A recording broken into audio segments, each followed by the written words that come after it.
एक तो नमाज जुम्मा, खुतबा जुम्मा, असल में नमाज जुम्मा नहीं, खुतबा जुम्मा, ये जो 1 घंटे का हो या आधे घंटे का हो।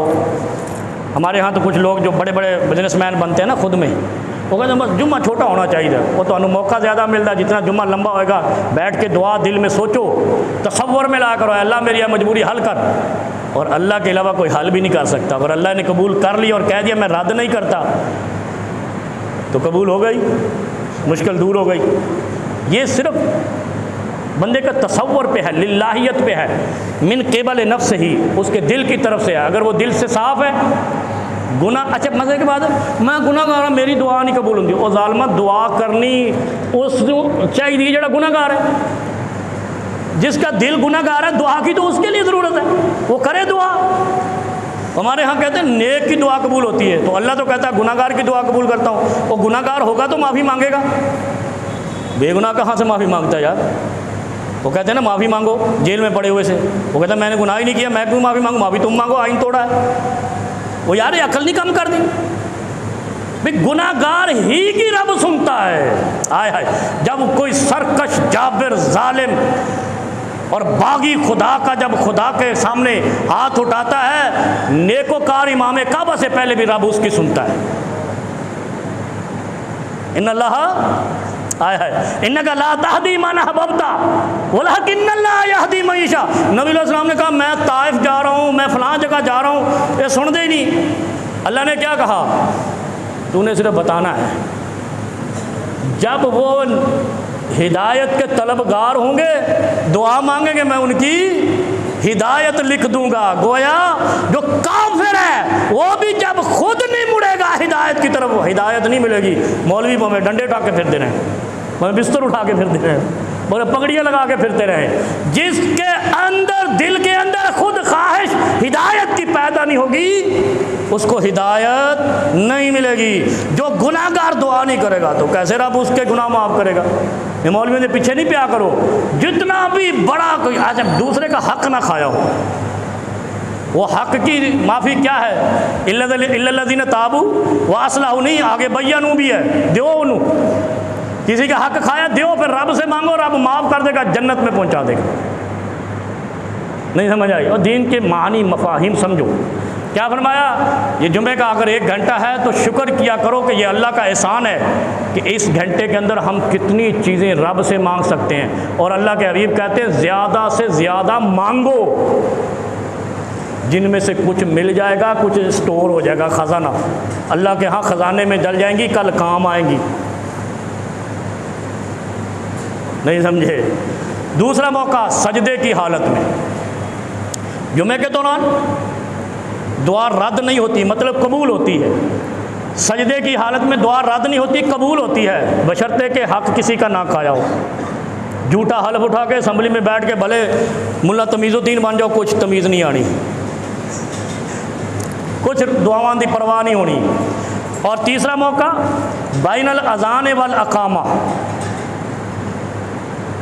जुमे की अज़ान हुई 1 घंटे बाद अकामत होनी है, जब जुमे की नमाज़ शुरू होनी है। ऐसे ही है तालिब, 1 घंटे का टाइम है, दुआ मांगो, अल्लाह से मांगो। बैनल अज़ान वल अकामा, आम नमाजों में तो 15 मिनट का वक्फा है ना। नबी अलैहिस्सलाम ने फरमाया कि अज़ान और इकामत के दरमियान में दुआ रद्द नहीं होती, मतलब कबूल होती है। 3 चीज़ें हो गई। चौथी चीज़ मिनल अस्र इलल मगरिब, असर से मगरिब के दरमियान वाले मौके में दुआ रद्द नहीं होती, कबूल होती है। और जिसमें कोई बैठता ही नहीं मस्जिद में, सारे भाग जाते हैं, और बल्कि असर में आते नहीं, ये आदत बनी हुई ना। नंबर 4 फ़ी सुलुसिल लैल, तिहाई रात में, रात के तीसरे हिस्से में दुआ रद्द नहीं होती, कबूल होती है। बातें समझ आ गई। जुमे के दौरान बैनल अज़ान वल अकामा, ये जुमा भी हो गया, 1 घंटे का वक्फा भी हो गया अज़ान से अकामत के दरमियान।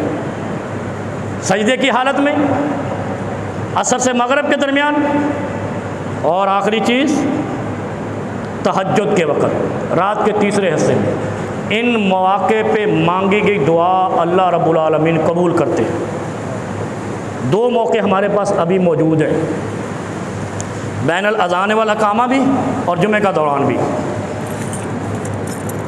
अल्लाह के नबी सल्लल्लाहु अलैहि वसल्लम फरमाते हैं जब किसी के लिए दुआ करो तो अखलिसू लहु दुआ, अखलिसू कहते हैं बिल्कुल खालिस होकर उसके लिए दुआ करो, क्योंकि जिसके लिए आप दुआ कर रहे हैं ये सिर्फ उसके लिए नहीं है, ये दुआ आपके अपने लिए भी। आप कहें ना अल्लाह मेरे भाई की मग़फ़िरत फरमा, अल्लाह आपके गुनाहों को भी उसी तरह बख्शेगा। अल्लाह मेरे भाई की मुश्किलों को दूर फरमा, अल्लाह आपकी मुश्किलों को भी दूर फरमाएगा।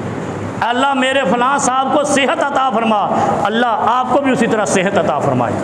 अल्लाह मेरे वालिदैन को लंबी सेहत व आफ़ियत वाली लंबी ज़िंदगी अता फरमा, अल्लाह आपको भी उसकी आल औलाद को भी लंबी और सेहत वाली ज़िंदगी अता फरमाता है। ये दुआ का मानी मफ़हूम समझें आप। ये दुआ नबी अलैहि सलाम ने फरमाया मुख़्ल इबादा, ये इबादत का मग़ज़ है। मग़ज़ निकाल दो, बंदा नॉर्मल, पागल, मजनून, मजजूब, दीवाना और वो जो मर्ज़ी कह लो। तो जिस इबादत में दुआ नहीं वो इबादत भी मजनून है। इन्नका मजनून, फिर कुरान भी कहता है इन्नका ला मजनून। काफिरों ने कहा था ना नबी अलैहि सलाम दुआ करते थे, काफिर अंधे हो जाते थे, काफिर कहते थे ये मजनून है। दर हकीकत मजनून वो खुद थे। न दुआ, न रब की तरफ, न लिल्लाहियत, न इखलास, न दीन, न ईमान। अल्लाह ने सबका सफाया फेर दिया। दुआ कर तो देखो, फिर देखो खुदा क्या करता है।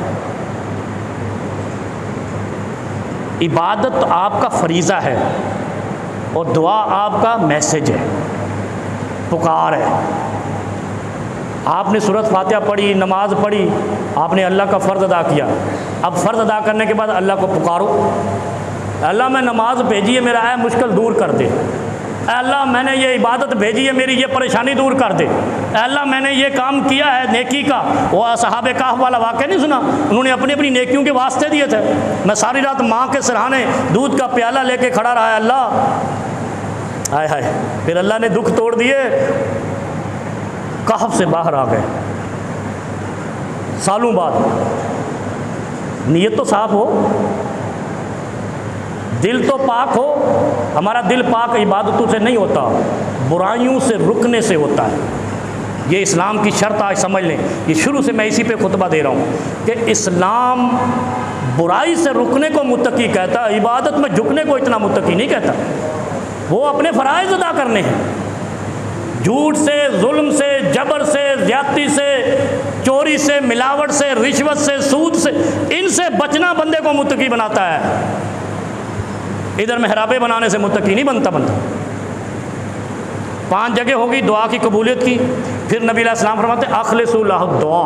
फिर जब भी दुआ करो ना, जब भी दुआ बंदा करता ही मोहब्बत करने वालों के लिए, कोई काफिरों के लिए तो दुआ करता नहीं, मोमिन भाइयों के लिए, फिर उनके लिए जो अपने ख़ास हों उनके लिए करता है।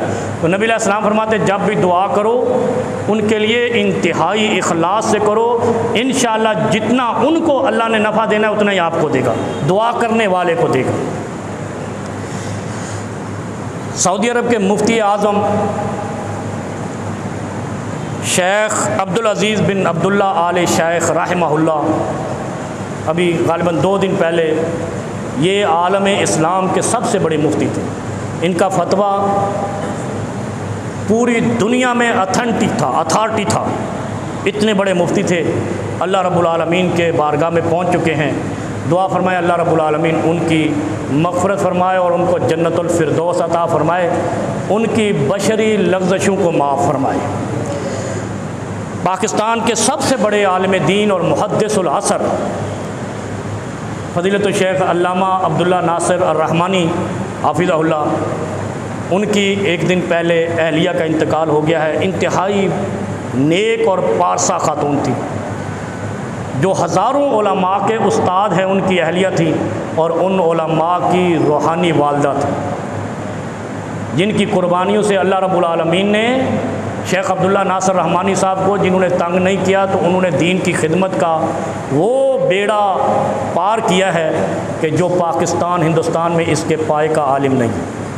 हाफिज़ुल हदीस हैं और इनके फतावा और इनके बयानात हिदायत का ज़रिया हैं, रोशनी का ज़रिया है। उनकी अहलिया वो खातून कितनी नेक होगी जिनके शौहर को अल्लाह ताला ने इतनी अज़मत अता की। उनके लिए दुआ फरमाए अल्लाह रब्बुल आलमीन उनकी मग़फ़िरत फ़रमाए, उनको जन्नतुल फ़िरदौस अता फ़रमाए और उनकी बशरी लग़्ज़शों को माफ़ फ़रमाए। फिर हमारी जमात के एक बहुत बड़े आलिम दीन हैं और ख़तीब हैं मौलाना इब्राहीम जूनागढ़ी साहब हाफ़िज़हुल्लाह। ये जो आप अहसनुल बयान तफ़सीर पढ़ते हैं ना, मैं अभी लाया नहीं हूँ, इतनी मोटी तफ़सीर कुरान है। मौलाना मोहम्मद जूनागढ़ी मुफस्सिर कुरान के ये पोते हैं और बड़े ही खुश इल्हान ख़तीब हैं अहले हदीस जमात के। यानी हमारे यहाँ तो तंजीमें होती हैं ना, सारी तंजीमों में यकसा मकबूल आलिम दीन थे। अल्लाह रब्बुल आलमीन, इनको हार्ट अटैक हुआ है, बेहतर हो रहे हैं अल्हम्दुलिल्लाह। अल्लाह रब्बुल आलमीन से दुआ फरमाएँ अल्लाह करीम इनको सेहत कामिला आजिला मुस्तमिर्रा अता फ़रमाए, इनकी ज़िंदगी को तवील फ़रमाए, सेहत व आफ़ियत वाली ज़िंदगी अता फ़रमाए। फिर उसके बाद बैतुस्सलाम है अज़ीज़ाबाद में, उनके एक शेखुल हदीस हैं मौलाना कारी बशीर साहब, वो भी बीमार हैं। अल्लाह रब्बुल आलमीन उनको भी सेहत कामिला आजिला नसीब फ़रमाए। इसी तरह बनारस, ये कस्बा की तरफ है, इंडिया वाला नहीं, इधर है कराची में बनारस, ये बनारसी हर जगह पे है। वहाँ के एक शेखुल हदीस हैं मदरसा तालीमुल कुरान वल हदीस के मौलाना अब्दुल रज़ाक साहब, वो भी इन दिनों बहुत ज़्यादा अलील हैं।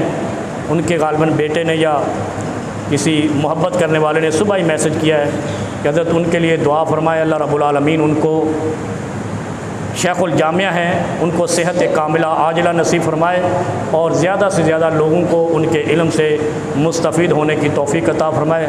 या रब्बी लकल हम्द कमा यंबग़ी लिजलाल वजहिका व अज़ीम सुल्तानिक। या अल्लाह, तेरे दर पे खड़े होकर तुझसे जो दुआएं मांगी हैं, अल्लाह इन सब की नेक हाजात को पूरा फरमा।